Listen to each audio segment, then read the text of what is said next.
Man, they've been hard to find this morning. They really have. I found some smaller ones, but this one is pretty sure he's one of the ones we were targeting. He's in some thick stuff, but that's a good looking buck right there. That's not Big Boy, but I wish he'd step out in the open a little bit more.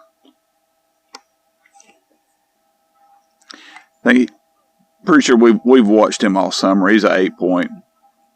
I wish I could see him better. He's just he is in some really thick stuff right now. There we go. We got a good, decent view of him right there. I'll watch him. He's going to wait and get the thickest stuff possible before he starts feeding again. Just so you guys can see it, this is my window. I always say that, but it really is a kind of a tight window. It's kind of dark where he's at.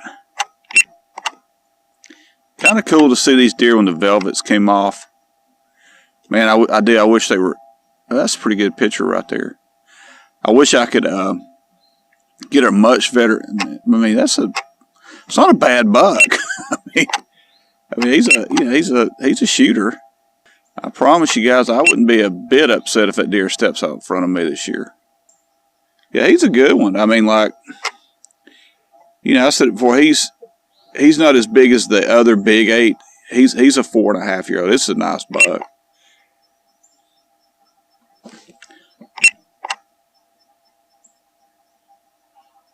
He's going to be a good one. Somebody will get this deer.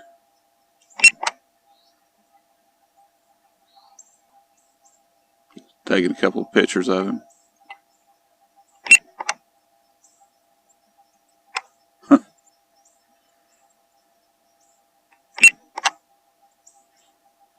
As I said before, they literally, you can't just pinpoint one particular food source and say, hey, that's what he was wanting.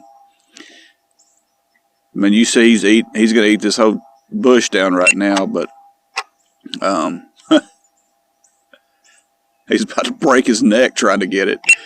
But yeah, he'll turn around and eat something else the same way. He's just anything green right now. So the only thing, like I said, the only thing I haven't seen him eat is pine straw.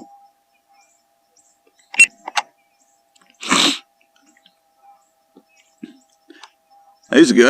He's got a nice tall rack. That's one thing I noticed about him last year. There's video on the YouTube channel. I mean, I walked right up on these deer just before season. Having deer in season one time too.